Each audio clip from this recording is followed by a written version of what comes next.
So, God, what was it? 2 weeks ago now? Probably damn near 2 weeks ago. I saw Mo Pitney in Yorkville, Illinois. Because he, if you don't know, is from Rockford. So he was, Rockford is in northern Illinois as well, for those who have no idea where Rockford is. Yeah, so it's a local show-ish pretty much for him. It's less than an hour away from his hometown. So actually a bunch of his family was there, I could tell, because, well, one, his dad looks like him, so I was like, that's definitely his dad. Looks exactly like him. Yeah, that's probably him. And then his, I'm guessing it was his wife and kid, because there was a woman holding a baby, and I was like, this is a 21 and over concert, and there's an infant here, so I'm gonna guess it's his daughter, or son, or daughter, I believe. Child. But Luke Pitney was not there, and it made me sad. Lamb. He commented on when I posted that picture of like, what is this mysterious instrument on Instagram or whatever. he commented, he's like, that's what's his name, like the best steel player around. And I was just I replied to him, I was like, I was gonna bother Mo after the show about you, but I forgot. Well, because once the show got over, you know, he's kind of standing by where the merch table was, and he was just meeting people. Because, I mean, it was a small bar, so it's not that difficult to, you know, get in line and talk to him after the show. But it was late, and I had work the next day, and I was like, I don't feel like bothering him and be like, my name's Steve, and I run a country podcast, and we talk about you sometimes. So I was just like, I'm just going to go home.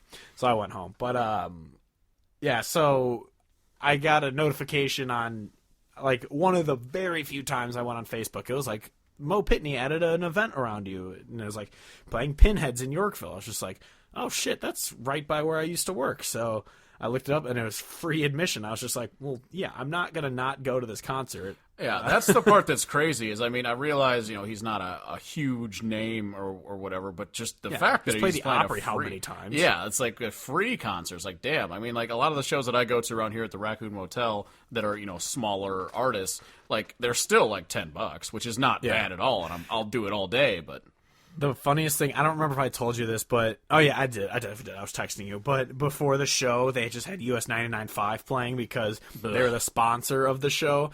And so it's all this just shitty fucking music that I've never heard before, but it's just shitty pop music. And then he steps on stage, and like the guy who's like one of the hosts of one of the, you know, the shows or whatever, is like, oh, US 99 is proud to support the Mo Pitney who's played the Opry and blah, blah, blah, blah, blah. And it's just like, yeah, you guys are proud to introduce this guy that you will never play on your radio station. Yeah, like, he'll never make it onto the radio station, and you don't actually like even care. You're just there, and you're trying to promote your radio station. You don't really give a fuck about him. It's just like, I'm pretty sure when we saw Cody Johnson at Joe's, I'm pretty sure it was like a 98.3, like, or 99.5 or 95.5 like concert. It was presented by them, and it's just like, you guys don't play them. Like, why are you advertising these guys that you don't play? Yeah, it's so dumb. Yeah, but so he goes on stage. There's no opener. He just at 8:00 steps on stage, and he plays obviously a bunch of his songs. And then he's played some Merle Haggard songs. He played King of the Road. He played like all these awesome classic country songs on top of his song. And then of course, as I tweeted out, he played "It's Just a Dog," which I just was crying into my beer at the bar, and you know, it's whatever. But yeah, it's the groundbreaking thing, not groundbreaking, just the difference about this concert is this the first concert I ever went to by myself. I've never been to a concert by myself. Yeah, I was that weird guy who was drinking a beer in the back by himself. But, like, I go to movies by myself because I just think you're sitting in a dark room watching a movie. You don't really need people there with you. A Star is Born is actually the first movie that I've seen by myself. Oh, did you go to that by yourself? Yeah, because I wasn't sure... You know, because, you know, I think we recorded that on a Wednesday. And I was like, I don't know if I'm going to be able to, like, make time, like, try to invite people and make it work. So the show time I went to was, like, 8:40 on a Monday night or whatever. Yeah. Just to make sure that I got there and saw it before we wanted to record. Yeah.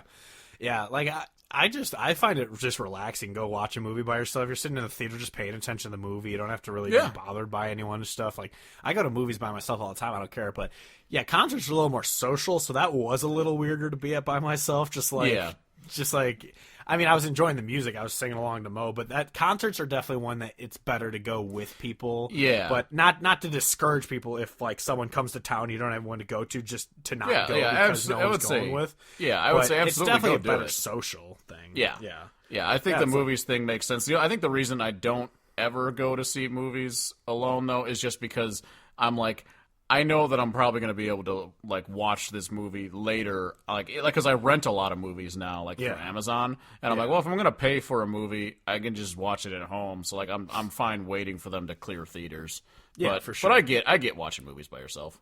Yeah, especially with me. I remember the first one I think I saw by myself was like the first Avengers movie, and it was because that came out in 2012, so we were still at Augie and everything. And I remember I went, like the day it came out, I went like 11 a.m. on a Friday. I didn't know when people had class or anything, so I was just like, you know what, I'm not going to try and corral people to go see this. I'm just going to go. So I went and saw it by myself, and I was just like, yeah, there wasn't anything wrong with that. And it was a big enough movie that when I got to school, I was talking to people who had already seen it, and so I was able to talk to people about the movie. So I was like, yeah, I've seen a movie, but yeah, definitely if like with this, my dad was going to go with me, but he went up to Hayward. Obviously, you went up to Hayward too, and so you guys were all up in Hayward, which is fine. So like he couldn't go, and then I wasn't seeing the girl I'm talking to now yet, and so I was like, well, I'm not going to it's a free show 15 minutes from my house. I'm not gonna miss out on a guy I've wanted to see for years, just because I don't have someone to go with. Yeah, I agree. I would say there's probably a bunch of artists that I would be like, I don't really feel like going if it was by myself. But then there's definitely a bunch of artists that if they were playing a show here and no one could go, I'd definitely I'm go. sure if Childers came to town and no one could go, you wouldn't be like, well, I guess I'll just see him next time. Yeah, no, exactly. I would 100% go. Yeah. Yeah, but yeah, it was an awesome show. He played just straight, he's obviously a super traditional country artist, so he played just amazing songs. Yeah, absolutely. He's got a great voice. I bet it's amazing live. Him singing Merle Haggard songs is so natural because they both have like that deep, like twangy voice, and it came out so perfectly. And he played I Met Merle Haggard Today, or whatever that song's called. Yep. And it was funny. He told the story about it, and what it was that he was coming through some show, and someone he knew like worked there, so he was able to get him backstage, and he went up to him, and he's just like, it's like, oh, this is my friend Mo Pitney, and Merle Haggard just was like, pleasure to meet you, Mo, and then he walked away and he never talked to him again.